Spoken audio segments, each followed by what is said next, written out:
اور اقبال کہتے ہیں غیرت ہے بڑی چیز جہان تگ و دو میں، پہناتی ہے یہ فقر کو تاج سردارا۔ میں عرض کروں گا کہ اپنی آپ جب توجہ کا قبلہ اللہ رسول کو بنائیں گے تو رب فرماتے ہیں وَيَرْزُقْهُ مِنْ حَيْثُ لَا يَحْتَسِبُ، میں نہ تجھے وہاں سے رزق دوں گا جہاں سے کبھی تیرا گمان بھی نہیں کیا ہوگا کہ یہاں سے بھی مل سکتا ہے، تو نے سوچا بھی نہیں ہوگا۔ بخاری شریف میں حدیث ہے، حضرت جابر ابن عبداللہ فرماتے ہیں نبی پاک صلی اللہ علیہ وسلم نے 300 لوگوں کا ایک لشکر روانہ کیا کسی مہم کے لیے، کسی جہاد کے لیے۔ حضرت ابو عبیدہ بن جراح رضی اللہ تعالیٰ عنہ امیر لشکر تھے۔ فرماتے ہیں غربت اتنی زیادہ تھی، بھوک اتنی زیادہ تھی کہ ایک ایک کھجور دن میں ایک وقت کھانے کو ملتی تھی، اور کچھ دن ایسے آئے کہ اب کھجور بھی نہیں مل رہی۔ فرماتے ہیں اتنی زیادہ بھوک لگی مجاہدین کو، 300 بندہ پتے کھا کے گزارا ہونے لگ گیا۔ یہ بخاری میں موجود ہے۔ آپ فرماتے ہیں کہ دریا کے کنارے ہمارا پڑاؤ تھا، ٹھہراؤ تھا، جب بھوک سے نڈھال ہو گئے نا، وَيَرْزُقْهُ مِنْ حَيْثُ لَا يَحْتَسِبُ، اللہ وہاں سے روزی دیتا ہے، گمان بھی نہیں ہوتا۔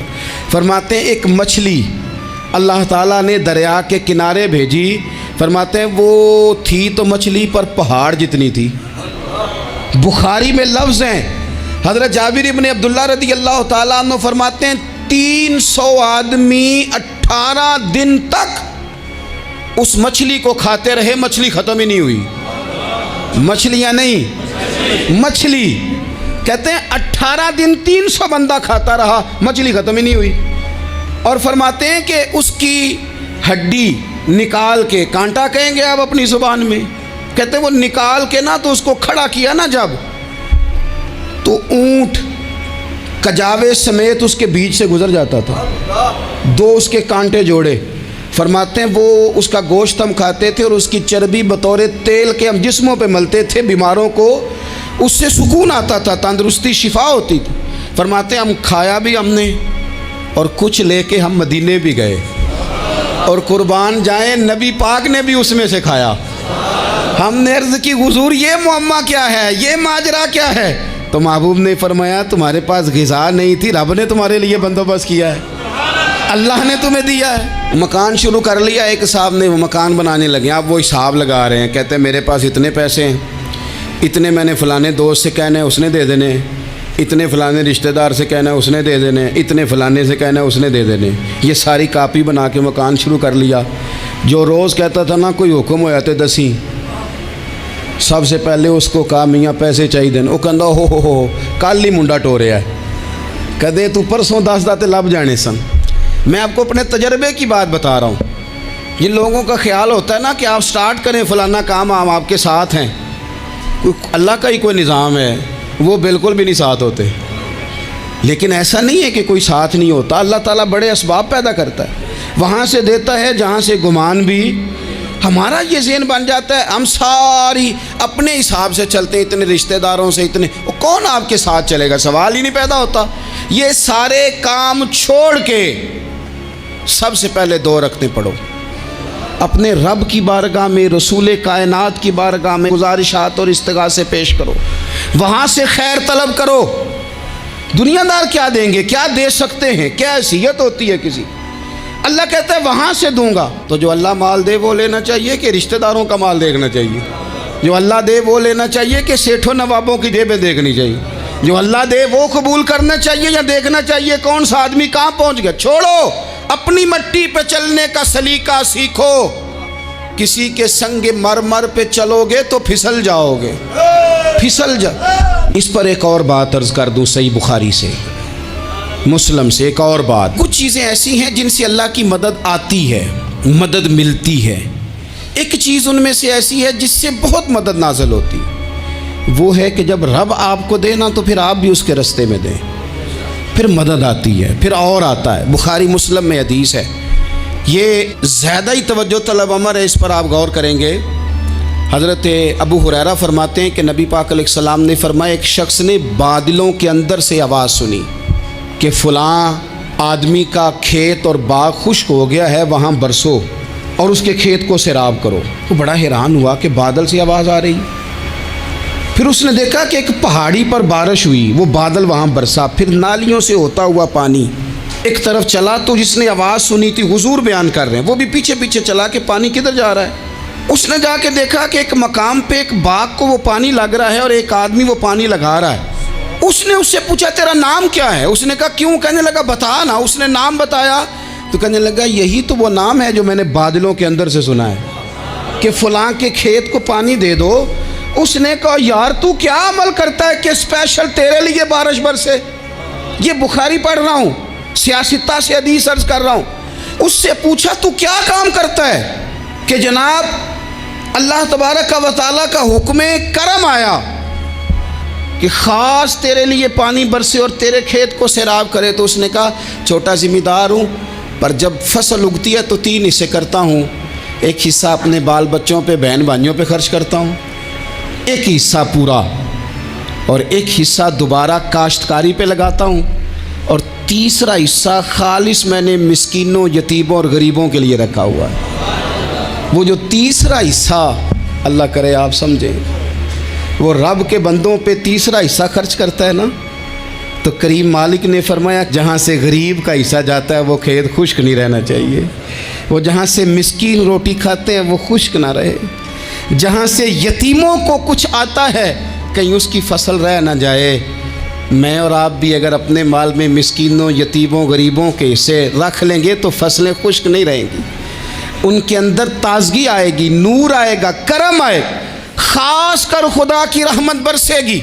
مدد اللہ سے چاہیں، اپنی توجہات کا مرکز رب رسول کی ذات کو بنائیں، پھر آپ محسوس کریں گے کہ بڑی جلدی اللہ تعالیٰ کی مدد آنے لگی ہے۔